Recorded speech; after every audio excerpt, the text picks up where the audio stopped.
بسم اللہ الرحمن الرحیم۔ شروع اللہ کے نام سے جو بڑا مہربان نہایت رحم والا ہے۔ گزشتہ جمعہ میں میرے اور آپ کے آقا جناب محمد رسول اللہ صلی اللہ علیہ وسلم کی معراج کا مختصر سا واقعہ پیش کیا۔ اس کے باوجود ہمارا وقت اتنا زیادہ ہوا کہ دوسرے جمعوں کے مقابلے میں گزشتہ جمعہ 15 سے 20 منٹ تک کی تقریر زیادہ ہو گئی،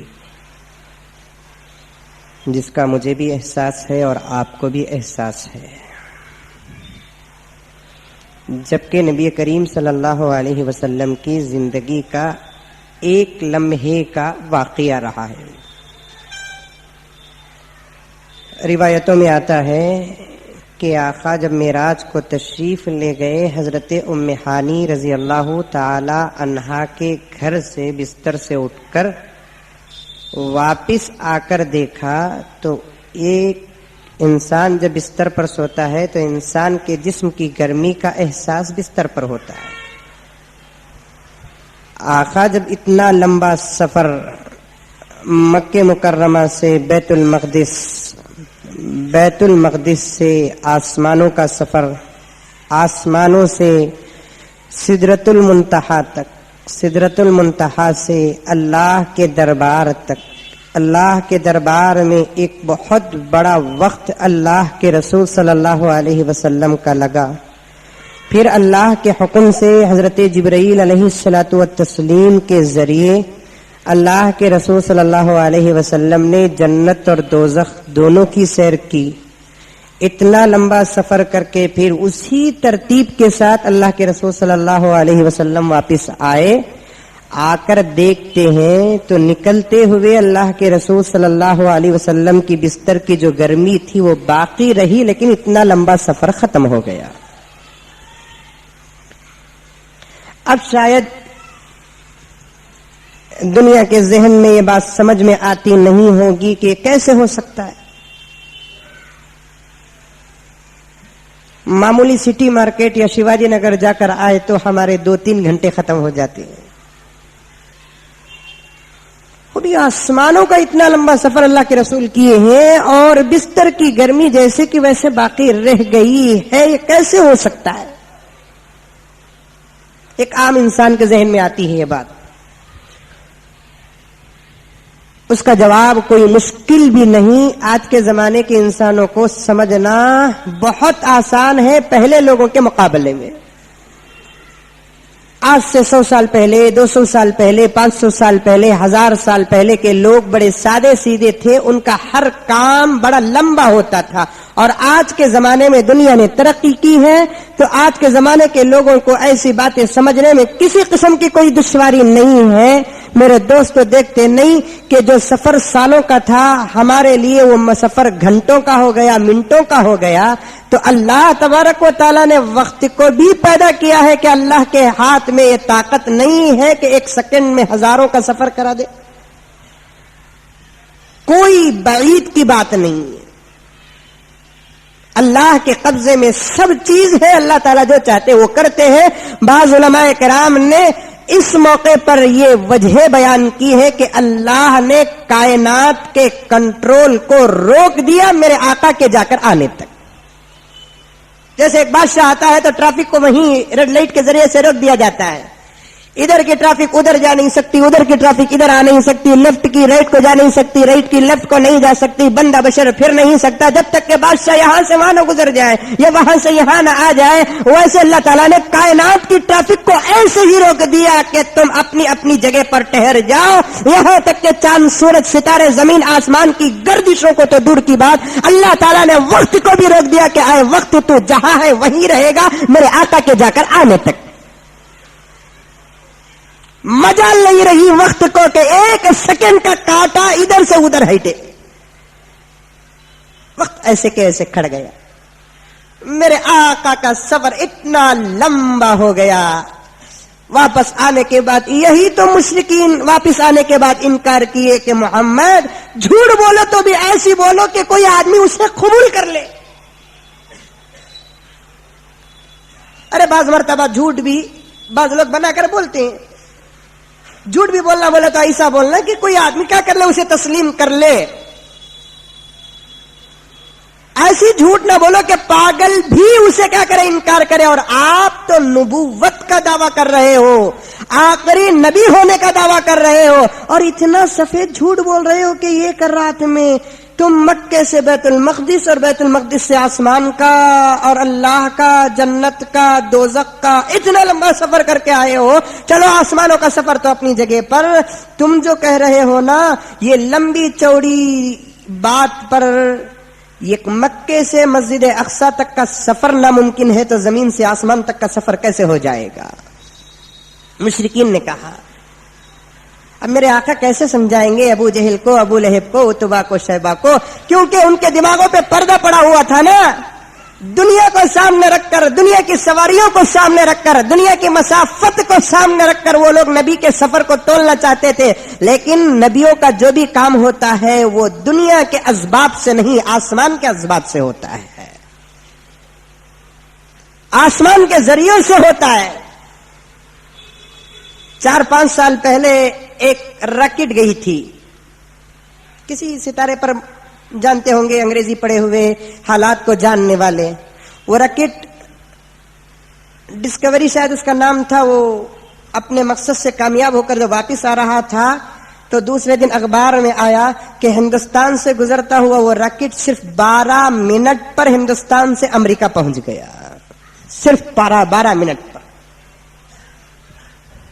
اب ایک انسان کے بنائے ہوئے راکٹ کی اسپیڈ یہ ہو تو اسپیڈ کو بنانے والے اللہ ہے, تو پھر اللہ اپنے پیغمبر کو کتنی اسپیڈ سے بلائے ہوں گے.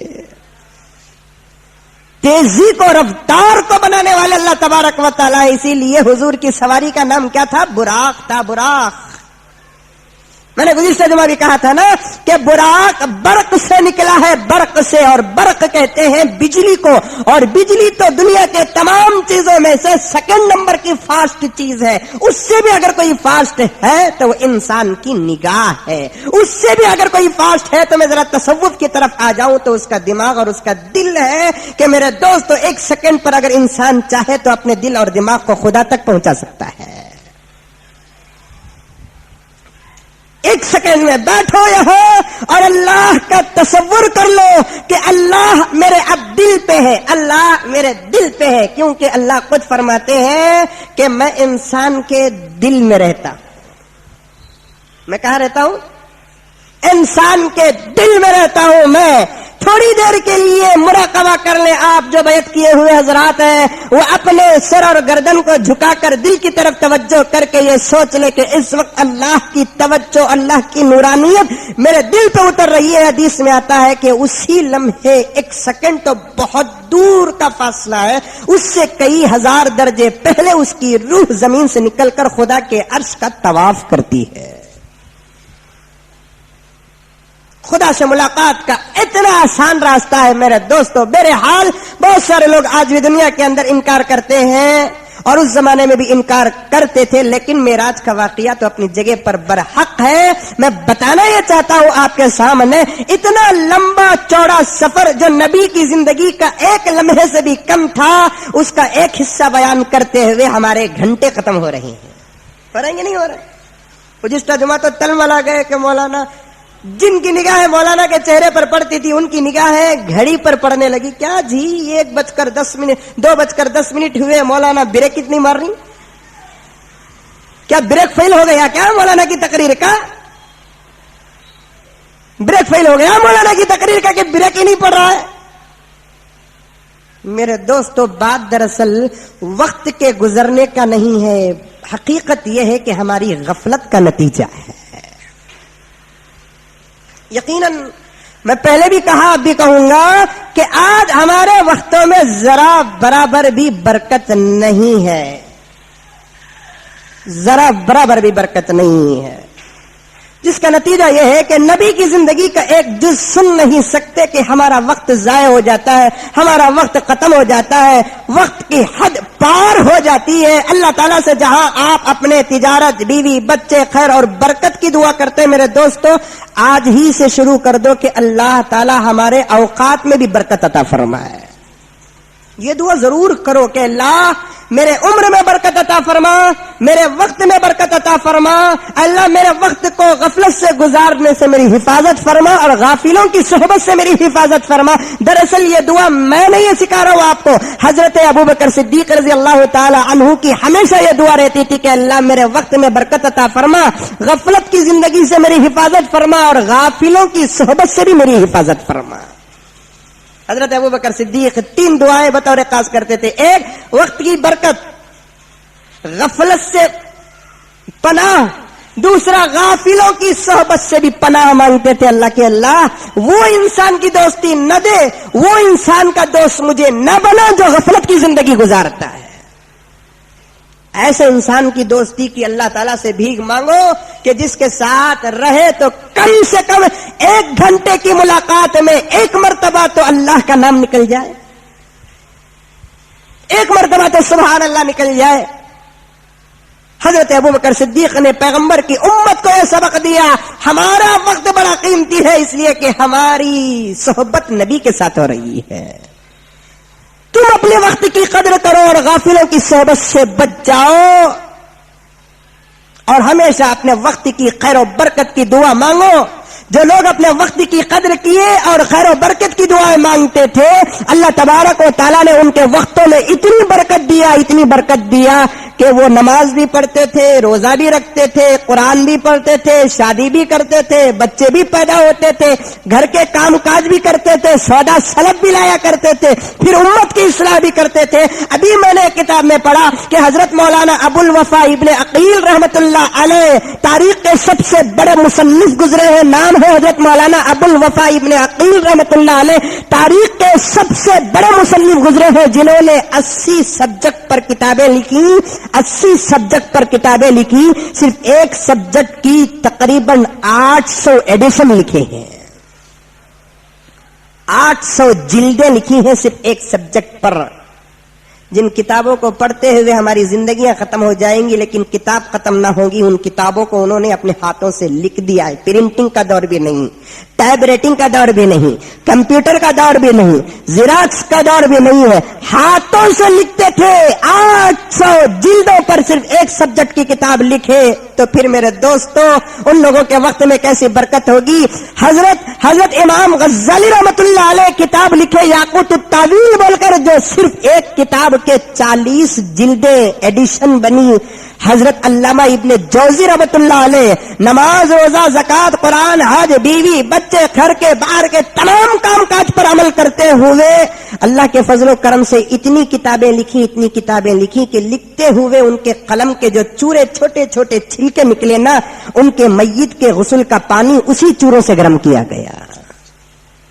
اس زمانے میں ریلائنس پین, یہ پین, وہ پین, پینسل نہیں ہے. لکڑی کو چھلو اور اس کے بعد انک میں ڈباؤ اور لکھتے رہو. جب وہ موٹا ہو جاتا لکڑی کا کورا پورا کنارا تو پھر اسے باریک کرتے تھے, چھلتے یہ لمبی لکڑی اتنی چھوٹی ہو جاتی, پکڑنے کے جب قابل نہ ہوتی تو اسے پھینک دیا جاتا تھا. تو وہ چھوٹے چھوٹے چوروں کو جمع کر کے رکھتے تھے تاکہ یہ چورے میرے غسل کے پانی کو گرم کرنے کے لیے کام آ جائے. چورے بچ گئے, پانی گرم ہو گیا. اللہ تعالیٰ نے ان کے وقتوں میں کتنی برکت دیا تھا. کام ایک لمبا ہوتا تھا, وقت باقی رہ جاتا تھا. رات کی نمازیں لمبی ہوتی تھی, رات باقی رہ جاتی تھی. دن کی عبادتیں ہوتی تھی, دن باقی رہ جاتا تھا. آج ہمارے وقت میں برکت نہیں کہ ذرا سوچ کر دیکھو میرے دوستوں کے زندگی کا ایک لمحہ ہم ادا نہیں کر سکتے. میں سوچ رہا تھا کہ چلو معراج کا واقعہ گزشتہ جمعہ یہ ختم کر دوں. میرے ایک دوست نے کہا کہ نہیں حضرت, معراج کے واقعے کو آپ جاری رکھتے ہوئے نبی کریم صلی اللہ علیہ وسلم کا وہ منظر دکھائیے جو آقا نے اپنے آنکھوں سے جنت اور دوزخ کو دیکھا. کیا دیکھا وہ بتائیے آپ. میں نے بھی سوچا کہ چلو سلسلہ باقی رکھیں گے. کہ ذرا جنت بھی دکھا دے لوگوں کو, ذرا دوزخ بھی دکھا دے لوگوں کو.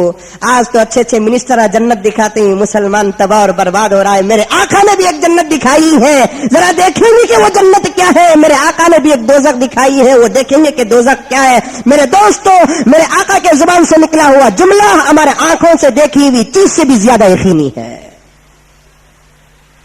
اگر ہم اس چیز کو دیکھیں کہ یہ سفید ہے لیکن آقا فرما دے کہ نہیں یہ کالی ہے, تو پھر میرے دوستو ہمارے آنکھوں پہ بھروسہ نہیں لیکن نبی کے زبان پر بھروسہ ہے. ہماری آنکھیں دھوکہ کھا سکتی ہے لیکن پیغمبر کی زبان دھوکہ خدا کی قسم نہیں کھا سکتی. کیوں؟ اس لیے کہ پیغمبر کے زبان سے جو بھی نکلتا ہے وہ دراصل نکلتا نہیں, اللہ نکالواتے ہیں. اللہ اپنے پیغمبر کے زبان سے نکلواتے ہیں. جب اللہ تبارک و تعالیٰ کے رسول اللہ تبارک و تعالیٰ سے ملاقات کیے, ذرا غور سے سننا کہ میرے آقا نے جنت کو کیسے دیکھا, دوزخ کو کیسے پایا. جب اللہ تعالیٰ سے ملاقات کی, اللہ تعالیٰ کے دربار میں ایک لمبا عرصہ گزر گیا. دوستو ہمارے ہاں کوئی مہمان آتا ہے, بنگلور کو آتا ہے, باہر سے آتا ہے, تو ہم ذرا بنگلور کی بھی سیر کراتے ہیں کہ آؤ صاحب ذرا لال باغ پھر کر آئے لو, ذرا میوزیم بھی دیکھ لو, ذرا ویدان سودا بھی دیکھ لو, بنگلور کا ذرا زو بھی دیکھ لو. اللہ تبارک و تعالیٰ کے دربار میں زمین کا سب سے مقدس مہمان, کائنات کا سب سے مقدس مہمان جب مہمان بن کر اللہ کے دربار میں گیا تو اللہ تبارک و تعالیٰ نے کہا کہ پیغمبر جب آئے ہو تو ذرا ہماری بنائی ہوئی جنت کو بھی دیکھ لو, ہماری تیار کردہ دوزخ کو بھی دیکھ لو. اس وقت اللہ کے رسول صلی اللہ علیہ وسلم نے پوچھا کہ اللہ یہ جنت کیوں, یہ دوزخ کیوں؟ تو اللہ تبارک و تعالیٰ نے فرمایا کہ جنت اس لیے بنائے ہیں جو آپ کی تابعداری کرے گا ہم اسے جنت دیں گے, دوزخ اس لیے بنائے ہیں جو آپ کی نافرمانی کرے گا اسے ہم دوزخ کے گھاٹ اتار دیں گے. حضرت جبرائیل علیہ الصلوۃ والتسلیم جنت کی طرف لے کر بڑھے. سنتے تھے کہ جنت جنت.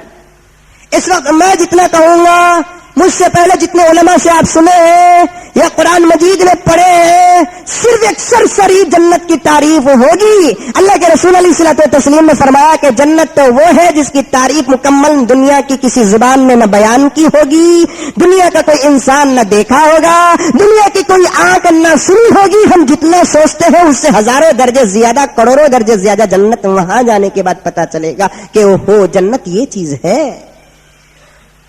اللہ کے رسول صلی اللہ علیہ وسلم گزر رہے ہیں, اچانک ایک خوشبو آ رہی ہے, ایسی خوشبو جو میرے پیغمبر کو حیرانی میں ڈال دی. کہ ایسی خوشبو. اللہ کے رسول سمجھنے لگے کہ ابھی 4-5 قدم میں شاید جنت آنے والی ہے. ارے بریانی پکتے رہتی روڈ میں, یہاں پکڑے سمجھو, وہ ٹرننگ میں باس آتی, خوشبو آتی, او سمجھ جانا بھی کہ دعوت چل رہی ہے. سو کیا ایک 5-6 میٹر 10 میٹر 15 میٹر پر خوشبو آتی ہے, اتنا اچھا. اب پیغمبر بھی سوچے کہ شاید ایک 5-10 قدم پر جنت کا دروازہ ملنے والا ہے. اللہ کے رسول نے حضرت جبرائیل سے پوچھا کہ جبرائیل کیا جنت آ گئی؟ حضرت جبرائیل نے کہا کہ یا رسول اللہ جنت ابھی کہاں ہے, 500 سال کی مسافت میں ابھی جنت ہے, ابھی سے یہی خوشبو آ رہی ہے. اللہ اکبر. ابھی کہاں جنت ہے, تو صرف جنت کی خوشبو ہے جو ہوا کے ایک جھونکے نے تم تک پہنچا دیا ہے. ابھی 500 سال کی مسافت ہے. اللہ کے رسول نے فرمایا کہ اللہ اکبر, جنت تو وہ ہے جس کی خوشبو جنتی 500 سال پہلے مسافت ہی پہلے سن لے گا, 500 سال کی مسافت پہلے ہی سن لے گا. اللہ کے رسول نے فرمایا کہ اے جبرائیل کیا یہ خوشبو جنت کی 500 سال کی مسافت کی دوری سے مجھ تک پہنچ رہی ہے, کیا میرے ہر امتی کو بھی پہنچے گی یا مجھے ہی پہنچ رہی ہے؟ غور سے کان پھوڑ کے سننا میرے دوستوں. اللہ اور اللہ کے رسول کی اطاعت میں اللہ تعالیٰ نے میرے اور آپ کے لیے کیا بہترین ملک تیار کر کے رکھا ہے, کیا بہترین گھر تیار کر کے رکھا ہے. اللہ کے رسول نے فرمایا اور سوچا بھی ہے کہ میں امام الانبیاء ہوں, سید المرسلین ہوں, کائنات کا وجود وجہ تخلیق کائنات ہوں, شاید یہ خوشبو مجھ تک پہنچی ہے. حضرت جبرائیل کو حضرت حضور اکرم صلی اللہ علیہ وسلم نے پوچھا کہ جبرائیل کیا یہ 500 سال کی مسافت پہلے ہی سے مجھے خوشبو آ رہی ہے, کیا مجھے ہی خاص ہے یا میری ہر امتی کو ملے گی؟ حضرت جبرائیل نے کہا کہ ہاں یا رسول اللہ, آپ کو بھی ملے گی اور آپ کے ہر امتی کو ملے گی سوائے 3 قسم کے لوگوں کے. ایک آپ کی امت کا وہ قسم کا آدمی جنت کی خوشبو کو بھی نہیں سونگے گا جو دنیا کے اندر بخالت کیا کرتا تھا. بخیل جو کسی کو دیتا نہیں, مانگتا ہے تو غصہ کرتا ہے, زکات ادا نہیں کرتا، صدقہ نہیں دیتا، خیر خیرات نہیں کرتا، غریبوں کا ہمدرد نہیں ہے، بخیل جنت کی خوشبو بھی نہیں سنے گا، جنت کو جانا تو دور کی بات ہے۔ دوسرا شرابی جو دنیا کے اندر شراب پیتا تھا وہ جنت کی خوشبو بھی نہیں سنے گا۔ تیسرا بے نمازی جنت کی خوشبو بھی نہیں سنے گا۔ میرے دوستو، تمہارے کو اپنا بھائی سمجھ کر میں پوچھنا چاہتا ہوں، مجھے امید ہے کہ آپ میں سے الحمدللہ کوئی شرابی نہیں رہے گا، کیونکہ مسلمان اور شراب ہو نہیں سکتا۔ مسلمان پانی پیے گا، دودھ پیے گا، شربت پیے گا، پیپسی پیے گا، لیکن شراب کہاں بول رہی ہے حضرت؟ بعض مسلمان تو شراب بھی پیتے ہیں، کھانا کھا کو بیچ میں اٹک گیا تو بھی کھانا شراب پیتے ہیں۔ مسلمان اور شراب سوال پیدا نہیں ہوتا۔ اللہ حفاظت فرمائے۔ اور کرو، فکر کرو، آج تو شراب کے نشے الگ الگ ڈیزائن سے آ گئے، شراب کا میٹیریل بدل رہا ہے، لیکن نشہ تو کئی طریقے سے ہمارا نوجوان استعمال کر رہا ہے۔ شراب نہیں پیتا، پن پراگ کھاتا ہے، شراب نہیں پیتا، ہنس کھاتا ہے، شراب نہیں پیتا اور دوسرے چیزیں، یہاں تک کہ چھوٹے چھوٹے بچے ہمارے محلوں کے اندر قبرستانوں میں گھس کر یا کسی کونے میں گھس کر یا رات کے اندھیرے میں کمرے میں بیٹھ کر شراب تو نہیں پیتا لیکن سولوشن تو سنتا ہے۔ بتا دو ان کو کہ تو جنت کو جانا تو دور کی بات، جنت کی خوشبو بھی نہیں سونگے گا، تو سولوشن مارتا ہے، سولوشن۔ قبرستانوں کے کونے کونوں میں بیٹھ کر وہ ایک زمانے میں حقہ مارتے تھے، اب سولوشن سن رہے ہیں۔ میں تو صاف کہتا ہوں کہ قبرستان میں جتنے مردے کے دفن ہوئے ان تمام لوگوں کا سوال اتنا سخت نہیں ہوگا جتنا کہ قبرستان کے ذمہ داروں کا سوال سخت ہوگا۔ کبھی ان کو نہیں معلوم کہ ہماری حکومت میں، ہماری صدارت میں، ہماری ممبرشپ میں، ہماری دادا گیری میں، ہمارے احاطے میں آنے والے قبرستان میں کیا کیا ہو رہا ہے ان کو خبر نہیں۔ اگر خبر بھی ہے تو وہ روک نہیں سکتے، اس لیے کہ آج کے زمانے میں ان سے بڑا بزدل کوئی نہیں ہے۔ وہ آتے ہی نہیں قبرستان کو، آتے بھی ہیں تو جنازے کی نماز پڑھے اور چل گئے۔ ان کو نہیں معلوم کہ قبرستان کیسے ہے، قبرستانوں میں کیا کیا کام ہو رہے ہیں۔ سن کر تو کام کچے ہو گئے کہ زنا بھی چلتا ہے ہمارے قبرستانوں میں۔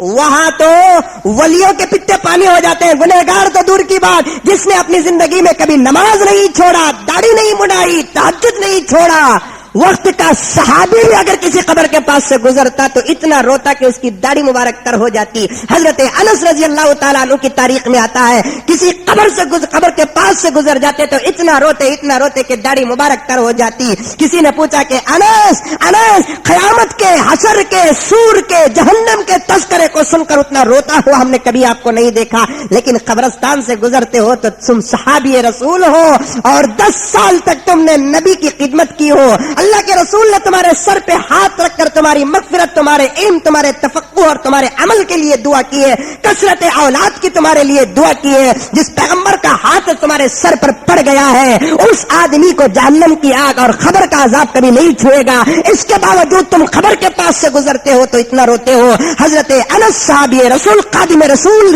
رضی اللہ تعالیٰ عنہ نے کہا کہ تم کیا جانتے ہو قبر کو؟ خبر تو آخرت کی منزلوں میں سے پہلی منزل ہے، یہاں جو پار ہو گیا حشر میں بھی وہ کامیاب ہو گیا، یہاں جو اٹک گیا وہ حشر میں کبھی کامیاب نہیں ہوگا۔ صحابی رو رہے ہیں، تابعی رو رہے ہیں، تابعی رو رہے، اولیاء کرام رو رہے، غوث روتا تھا، خطب روتا تھا، ابدال روتا تھا، تہجد گزار روتا تھا، داڑیاں چھوڑنے والے جن کی داڑیوں سے نور ٹپکتا تھا وہ روتے تھے۔ مجھے تو کبھی قبرستانوں کو جاتے ہوئے بھی اس بات کا احساس ہوتا ہے کہ اللہ اس قبرستان کو آ رہے ہیں، داڑھی منڈا کر آ رہے ہیں، یہاں اگر کسی کو داڑھی چھوڑنے کا شوق پیدا نہیں ہوا، خوف پیدا نہیں ہوا تو پھر اور کوئی جگہ نہیں جو تم کو ڈرانے والی ہے۔ وہاں زنا چلتا ہے، وہاں جوے چلتے ہیں، وہاں گولیاں چلتی ہیں، وہاں کیا کہتے ہیں وہ لکیر ڈال کر کھیلتے ہیں، وہاں سیشن سنا جا رہا ہے۔ میرے آقا نے فرمایا کہ 500 سال کی مسافت کے بعد بھی آنے والی خوشبو کو اندر جانا تو دور کی بات، خوشبو بھی نہیں سنگے گا۔ غور کرو کہ ہمارے معاشرے میں ہمارے ماحول میں کون اس گھناؤنی حرکت میں مبتلا ہے. شراب، سولیوشن، پان پراگ، ہنس، یہ سب چچیرے تائرے مولرے بھایا بھایا، سب کا مقصد تو نشہ ہے. فرق ہے کوئی فرسٹ کوالٹی کا، کوئی سیکنڈ کوالٹی کا، کوئی تھرڈ کوالٹی کا، کوئی فورتھ کوالٹی کا، لیکن سب تو برابر ہے. نشہ تو مل رہا ہے، دماغ معاف ہو رہا ہے، اپنے آپ کے کنٹرول سے باہر ہو رہا ہے، غفلت کے پردے میں پڑ رہا ہے. سب برابر میرے دوستوں. میں تو یہاں تک کہتا ہوں اہل عرب کے فتوے کو رکھ کر آج بھی میں اسی پر قائم ہوں کہ سگریٹ اور بیڑی پینا بھی نشے میں داخل ہے. سگریٹ اور بیڑی پینا بھی نشے میں داخل ہے. بہت سارے نوجوان مسلمان، کیا حضرت سگریٹ بھی نشہ، بیڑی بھی نشہ؟ ہاں، یہ اور ہے کہ پیتے پیتے عادت نشہ نہیں چڑھتا. جیسے شراب، بعض ڈرائیور ہی نہیں، لاری کے ڈرائیور شراب پیے نہیں تو چلا نہیں سکتے، شراب پیے تو چلاتے ہیں. سونو کیوں ان کو نشہ نہیں آتا؟ اس لیے کہ ان کو عادت ہو گئی ہے.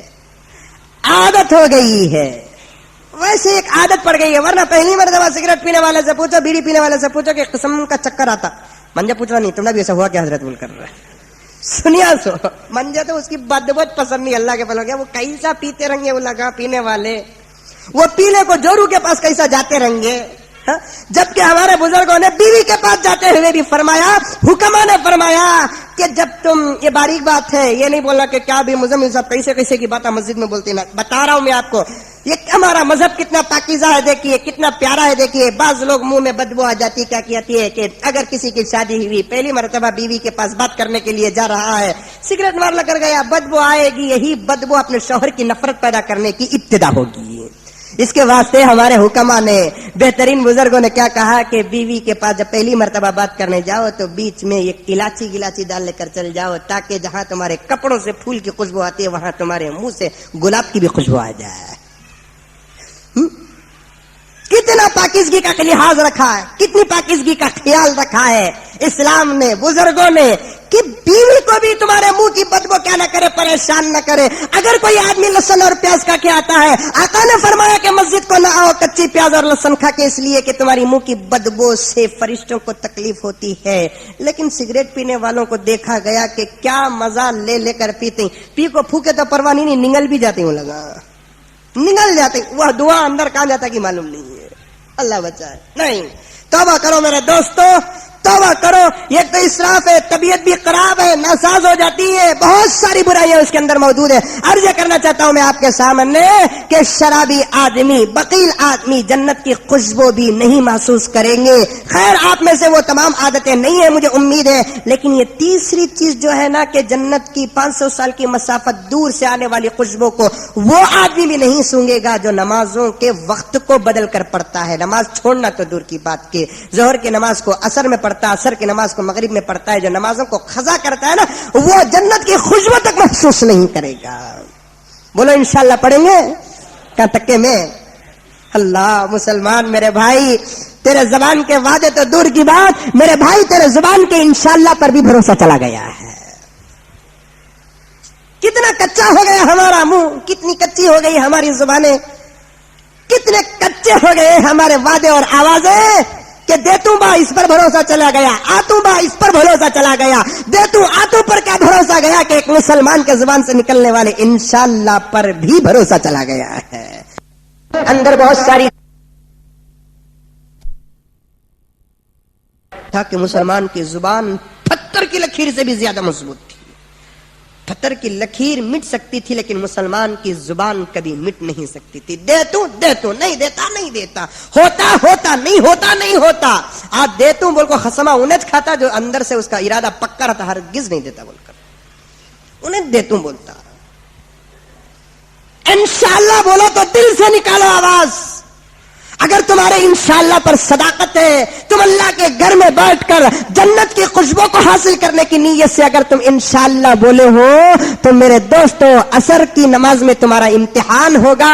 عصر کے سلام پر امام صاحب تمہارا رزلٹ پیش کریں گے کہ تمہارا انشاءاللہ کتنا پکا تھا، کتنا جھوٹا تھا. اگر تم دل سے کہے ہو انشاءاللہ خدا کو خوش کرنے کے لیے کہے ہو, جنت کی خوشبو حاصل کرنے کے لیے کہے ہو, اللہ کے رسول کی آنکھوں کو ٹھنڈک پہنچانے کے لیے اگر تم انشاءاللہ کہے ہو, تو میرے دوستو آج عصر کی نماز میں بھی وہی مجمع ہوگا جو آج ظہر کی اور جمعے کی نماز میں جو مجمع ہے. دیکھیں گے انشاءاللہ 3 آدمی خیر میرے آقا گزرے, اندر خوشبو آ رہی ہے, 500 سال کی مسافت سے خوشبو آ رہی ہے. اللہ کے رسول جنت کی خوشبو کو سونگ کر جا رہے ہیں. آ کر امت کو بتایا کہ میں نے ایسی خوشبو نہ اس سے پہلی سونگی ہے نہ قیامت تک سونگوں گا. اب اس خوشبو کو سونگنا ہے تو میں اور میری امت اس وقت سونگیں گے جب ہم سب مل کر جنت میں جائیں گے. جنت کا دروازہ کھلا گیا میرے آقا کے استقبال میں. تفصیل نہیں جانا, مجھے اور بھی باتیں عرض کرنا ہے کہ جب اندر گئے میرے آقا جناب محمد رسول اللہ صلی اللہ علیہ وسلم, جنت کو بڑا قیمتی دیکھا کہ جہاں دیکھے وہاں سونا, جہاں دیکھے وہاں چاندی, جہاں دیکھے وہاں زبرجد, جہاں دیکھے وہاں ہیرے, جہاں دیکھے وہاں موتیاں, جہاں دیکھے وہاں حور ہی حور. میرے آقا فرماتے ہیں میں نے اپنے آنکھوں سے حور عین کو دیکھا, وحور عین کامثال اللؤلؤ المکنون. مفسرین کرام نے سورہ واقعہ کی اس آیت کی تفسیر میں فرماتے ہیں اللہ کے رسول نے حور عین کو اپنے آنکھوں سے دیکھا. عین کے 2 ترجمے ہوتے ہیں, ایک بڑی بڑی آنکھوں والی حور, ایک ترجمہ مفسرین کرام نے فرمایا کہ وہ حوروں کی سب سے اعلیٰ قسم کی حور ہوگی, اتنی خوبصورت, اس کی ایک ادا پر جنت کی پورے حوروں کا حسن مان پڑ رہا تھا. میرے آقا اس کی خوبصورتی کو دیکھ کر سوچنے لگے کہ شاید اللہ تعالیٰ نے اس حور کو میرے ہی لیے پیدا کیا ہے. حور کا تذکرہ نا خوش ہو کو سنتے رہیں گے تم لگا بھی. جوان تو جوان جن کے بال داڑھی کے سر کے سفید ہو گئے ان کو بھی خوشی ہوتی ہوگی. ارے حور کا تو کسی نہیں بھی خوشی, کیونکہ یہ داڑھی کے سفید بال لے کر تو جنت میں نہیں جائیں گے, سب کے سب جوان ہو کر جائیں گے. ہمیں بھی جوان, تمہیں بھی جوان, سب جوان, نہ کوئی بوڑھا ہے نہ کوئی بچہ ہے, سب جوان ہو کر جائیں گے. ہمارے حضرت بھی جوان رہیں گے, ہمارے حضرت بھی جوان رہیں گے. بس یہ دنیا کی عمر ہوگی کسی کی بڑھ جائے گی, وہاں تو 21 سال کا شباب بن کر جائے گا, نوجوان بن کر جائے گا. اور اللہ تعالیٰ وہاں حوروں سے نکاح کریں گے, حوروں سے. آپ کو بھی کرنا ہے؟ بولو, ارے بولو بھی, کرنا نہیں بولنا, انشاءاللہ بولو. حور سے کرنا ہے, اس کے واسطے کیا کرنا؟ دنیا میں جھک مار لے کر پھرنا, ٹی وی دیکھ لے کر پھرنا. ارے اس حور کو حاصل کرنے کے لیے بھی تو کوئی کوشش کرو, اسے اپنانے کی بھی کوئی کوشش کرو. کوئی معمولی حور نہیں ہے. دنیا کی سب سے لو کلاس کی حور کے بارے میں میرے آقا نے فرمایا کہ اس کے منہ سے نہ بدبو آئے گی, اسے نہ حیض آئے گا, اسے نہ سونا آئے گا, اسے نہ رونا آئے گا, اس کے جسم سے پسینہ نکلے گا, عطر سے زیادہ خوشبو والا ہوگا, اس کے کپڑے اتنے منور ہوں گے, دامن کو 70 غلمان فرشتے پکڑے ہوئے ہوں گے, اس کے کپڑوں کا ایک ایک کنکر, ایک ایک ہیرا. ٹاکتے نہیں عورتیں, نہیں ٹاکتے. کپڑوں میں ٹاکو بولو تو آج کی بہن تو برقعے میں بھی ٹاک رہی ہے. اب انہیں اندر کے کپڑے چھوڑا کو باہر کا برقع دیکھ رہا ہے, باہر والا. کیوں تو اسے بھی معلوم اتنا خوبصورت کون برقع پہن کو ہی کہ انہیں اندر کوئی خاص کپڑے پہن کو نہیں رہیں گی, باہر نکلی سو نا انہیں. برقع آیا سے اس کے کپڑے کو چھپانے کے واسطے. اب انہیں برقعے کچھ ایمبرائڈری بھی, کٹ ورک بھی, نٹ ورک بھی, کیا بولتے سو, چمکی پورنی بھی, کنکر بھی, کیا کی کدھر کی ٹاکی. تو اب انہیں بھی دیکھتا, مجھے کیا دیکھوں بنارس کی ساڑی, انہیں تو برقع, اس کا برقع ہمارے شوٹ کوٹ سے بہتر ہے. برقعے جا کر دیکھو اپنی بیویوں کے. آج دیکھنا میرے دوستوں, آج دیکھنا ان برقعوں کو اٹھا کر جلا دو, خاک میں ملا دو. ان برقعوں کو کسی غریب کو صدقہ بھی نہ کرو. جن برقعوں کے اندر خوبصورتی ہے, برقع کہتے ہیں کسے جو سادہ سیدھا ہو, جو تمہاری بیوی, تمہاری ماں, تمہاری بہن, تمہاری بچے کے حسن کو چھپانے کے لیے برقع پہنایا گیا. برقعے کے اندر اگر حسن آ گیا تو پھر اور ایک اوپر سے برقع پہننا پڑے گا. دیکھیں گے انشاءاللہ. برقعے کے اندر کوئی سی قسم کا کوئی حسن نہ ہو, برقع بالکل سادہ سیدھا رہنا. اللہ, ایسے ایسے برقعے میں نے شیواجی نگر میں بھی دیکھے ہیں. وہ کون پینتی کی اور اسے کون پیناتا کی اللہ معلوم. نہیں میرے بھائی نہیں, برقع خود اندر کے حسن کو چھپانے کے لیے ہے. تو میرے حال اس کے جسم کے کپڑے کا جو ایک کنکر, ایک ہیرا ایسا ہوگا کہ اگر وہ دنیا میں آ جائے تو سورج کی چمک بیکار ہو جائے گی. اس کے کپڑوں کا یہ حسن ہے. میرے آقا جناب محمد رسول اللہ صلی اللہ علیہ وسلم نے ارشاد فرمایا وہ جنت کی لو کلاس کی حور اپنے شوہر کو اپنے سینے میں سلائے گی. سونے والے کو اتنا مزہ آئے گا کہ 70 سال کا عرصہ گزر جائے گا. سینے میں سلائے گی انہیں سوتا تو نہیں. ٹھیک ہے، جنت میں نیند نہیں ہے. جنت میں نیند نہیں، کون بھی جنت میں سوتا نہیں. البتہ ایک قسم کا نشہ خمار مستی رہتی ہے. جب حور اپنے شوہر کو سینے میں سلائے گی تو اسے اتنا مزہ آئے گا کہ اس کے مزے اور لذت اور مستی اور خمار کی وجہ سے جنت کے 70 سال کا عرصہ گزر جائے گا. جنت کی حور کی آواز اتنی خوبصورت ہوگی، وہ وہاں گانا گائے گی. حضرت مولانا طارق جمیل صاحب دامت برکاتہم نے اپنے خطاب میں فرمایا اس کے ایک گانے میں 70 سال گزر جائیں گے. اتنا لمبا گانا ہوگا. یہاں کے 5 منٹ کے گانے کو ٹھوکر مارو، وہاں حور کے 70 سال کا گانا نصیب ہوگا. یہاں کے 5 منٹ کے گانے کو ٹھوکر نہیں مارو گے تو 70 سال کے گانے سے یہاں محروم رہنا پڑے گا. چھوڑو گے گانا سننا؟ ہاں انشاءاللہ میرے بھائی، تیرے موبائل تو گانے سے بھرا ہوا ہے، چپ گانے سے بھرے ہوئے ہیں. اچھے اچھے حاجیوں کے گاڑیوں میں گانے کی کیسٹیں ہیں نہیں؟ ایک بوڑھے میاں بوڑھے حاجی صاحب کے ساتھ سفر کیا. ایک جلسے کو جا رہا ہوں، ڈکی کھولیا، میرا فون گر جا رہا نا کام رکھنے کا. ڈکی کھولا تو اس کے اندر کیسٹ ہے. کیا کہتا دل تو پاگل ہے. اللہ میں پوچھے ڈالے حاجی صاحب یہ عمر میں کہیں کو تمہارا دل پاگل ہوا؟ ارے میری نہیں حضرت کیسٹ میرے بچے کی. تو پھر آپ کو ڈوب کر مرنا ہے کہ تمہاری زندگی میں تمہارا بچہ اپنے دل کو پاگل کر دیا ہے. ہماری گاڑیوں کو چیک کرو. اب مزمل کو کون بھی کار میں بٹھاؤں گا نہیں،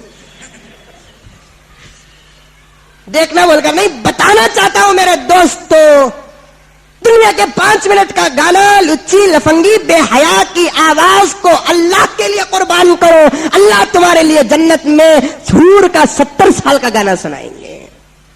مزہ آ جائے گا گانا. اس کی آواز، وہاں کی جو میوزک ہوگی، اللہ تعالیٰ وہاں کی میوزک کو وہی جانتے ہیں. یہاں میوزک حرام، یہاں گانا حرام، وہاں جائز. اتنا خوبصورت گانا ہوگا کہ 70 سال گزر جائیں گے. اسے حاصل کرو، اسے حاصل کرو. یہاں کی معمولی ایک پٹی کو حاصل کرنے کے لیے کیا نہیں کرتا ہمارا نوجوان، قربان کر رہا ہے. 500 روپے کمایا تو 200 روپے رات کے ٹفن میں اس کے خرچے کر رہا ہے. کئی سال پہلے ایک نوجوان کے بارے میں اس کے والد آ کر کہنے لگے کہ حضرت میرے بیٹے کو اللہ تعالیٰ دولت تو دیا ہے، کماتا تو اچھا ہے، لیکن وہ ایک لڑکی کے پیچھے پڑ گیا ہے. وہ لڑکی کے برتھڈے میں انہیں اپنی 15 لاکھ کی سیٹ بیچ کر کسی کی ہوٹل میں پارٹی دیا کرتے ہیں. گرل فرینڈ کی ابھی شادی نہیں ہوئی، شادی سے پہلے اس لڑکی کو حاصل کرنے کے لیے 15 لاکھ کی سیٹ بیچ کر برتھڈے کریا ہے. آج کل تو ہی نے برتھڈے کر رہی نہیں کر رہی، بچے بھی کر رہی، بڑے بھی کر رہی. منسٹر تو باہر آ گئی. ہاں انہوں اپنے آپ کو اتنا باہر نہیں کرتے جتنا کہ ان کے چمچے ان کو اتنا باہر کرتے. ہیپی برتھ ڈے اتنا بڑا بڑا انہیں اتنا بڑا تو نہیں رہتا، اس کی فوٹو اتنی بڑی رہتی. انہوں پیدا ہوئے سے دن کتے کتے چنا بولا کتے پر بھروسہ کرو. ان کو کون سا کمال ہوا انہوں جو پیدا ہوئے؟ پیدا ہونے کی تاریخ سے زیادہ وہ تاریخ بناؤ میرے دوستو کہ تمہارا عمل خدا کے دربار میں مقبول ہو جائے. ورنہ ہم جیسے گنہگار جس تاریخ کو پیدا ہوئے ہیں وہ تاریخ خود اللہ تعالیٰ کے دربار میں عرض کرتی ہوگی کہ میری تاریخ میں تو اس جیسے گنہگار کو کئی کو پیدا کرے، اللہ کسی ولی کو پیدا کرنا نہیں. تاریخ خود خدا کے دربار میں عرض کرتی ہوگی کہ ایسا چور، ایسا ڈاکو، ایسا کمینہ انسان میری تاریخ میں پیدا ہوا. تاریخ تو اس کی فخر کرتی ہوگی جس تاریخ ابو بکر پیدا ہوئے. تاریخ تو اس پر فخر کرتی ہوگی جس کے تاریخ میں عمر، عثمان، علی پیدا ہوئے ہوں گے. تاریخ تو اس اپنی تاریخ پر فخر کرتی ہوگی جس تاریخ میں عائشہ، فاطمہ، رقیہ، زینب، کلثوم پیدا ہوئے ہوں گے. آج جس تاریخ میں جو بھی بچہ پیدا ہوتا ہے تاریخ خود اپنے آپ پر افسوس کرتی ہے کہ کاش میں ختم ہو جاتی تو اچھا تھا. میں ختم ہو جاتی تو اچھا تھا. نہیں ہے برتھڈے سب اسلام میں. اسلام میں برتھڈے نہیں ہے. غیروں کا طریقہ ہے وہ. روکو اس سے. بڑے کو بھی رکنا ہے, چھوٹے کو بھی رکنا ہے. یہ سب اسلام میں جائز نہیں ہے. تو میرے حال عرض کر رہا تھا کہ میرے آقا نے حور عین کو دیکھا. حور عین کو جو انتہائی خوبصورت ہے, انتہائی خوبصورت, جو اس کا حسن جنت کے پورے حوروں کے حسن پر بھاری پڑ رہا ہے. میرے آقا سوچنے لگے کہ جیسے اللہ تعالیٰ مجھے ایک مقام دیا ہے اور مجھے دینے والی جو حوریں ہیں وہ بھی بڑی خوبصورت. اللہ کے رسول کی نبی ہمیں چاہتے ہیں کہ میرے بیٹے کی جورو اچھی خوبصورت رہنا چاہتے نہیں چاہتے. بعض لوگ تو ایسا بولتے ہوئے بھی سنیا میں کہ حضرت کیا بھی نکو چھکری خوبصورت رہ جان دو حضرت میرے بیٹے کے واسطے. ایک باپ کی خواہش تھی کہ میری بہو میری بیٹے کی جورو اچھی رہے, تو خدا کی کتنی خواہش ہوگی کہ میرے پیغمبر کی بیویاں کتنی خوبصورت رہے. اسی لیے تو حضرت عائشہ نکاح میں آئی, حضرت خدیجہ نکاح میں آئی, مکے کی ہزاروں عورتوں میں سے چنی ہوئی عورتیں آئیں جن کا عمل, جن کی زندگیاں مکمل صاف و شفاف. حضرت عائشہ رضی اللہ تعالی عنہا پر مدینے کے منافقین نے الزام لگا دیا زنا کا. حضور پریشان ہوں گے, غیب کو تو نہیں جانتے تھے نا, اللہ کے رسول پریشان ہو گئے. ہائے ہائے عائشہ پر یہ ہوا واقعہ یہ کہ سفر پر نکلے, مختصر عرض کروں, سفر پر نکلے, حضرت عائشہ کا ہار گم گیا, تلاش کرتے کرتے دیری ہوئی, جلدی اس فجر کا وقت ہونے کا قریب تھا, جلدی جا کر دوسری جگہ پر نماز پڑھنے کی نیت سے حضرت عائشہ کا اونٹ اڑ گیا. حضرت عائشہ حاجت کے لیے گئی تھی, امی جان استنجا کے لیے واپس آ کر دیکھتی ہے تو کیا کہ قافلہ گزر گیا ہے. اکیلی تنہا وہیں بیٹھ گئی, یہ نیت کر کے کہ اللہ کے رسول کو جب پتا چلے گا تو برابر اسی جگہ پر آئیں گی, کیونکہ بڑی ہوشیار تھی نا حضرت عائشہ, بڑی عاقلہ تھی, بڑی بالغ تھی. اگر وہ بھی تلاش کرتے ہوئے چلے جاتی تو حضور کو تلاش کرنے میں پریشانی ہوگی. اسی جگہ پر حضرت عائشہ رضی اللہ تعالی عنہا بیٹھ گئی. اس زمانے میں قانون کیا تھا کہ قافلہ سامنے نکلتا تو 2-3 کلومیٹر کے فاصلے پر ایک پیچھے سے ایک آدمی آتا تھا, کیونکہ قافلے کی چھوٹی ہوئی چیزوں کو اٹھا لے کر آتا تھا. پیچھے سے ایک صحابی آ رہے ہیں, دیکھتے کیا ہے کہ کوئی آدمی بیٹھا ہوا ہے. قریب جا کر دیکھتے ہیں تو کوئی نہیں, امی جان حضرت عائشہ رضی اللہ تعالی عنہا بیٹھی ہوئی ہیں.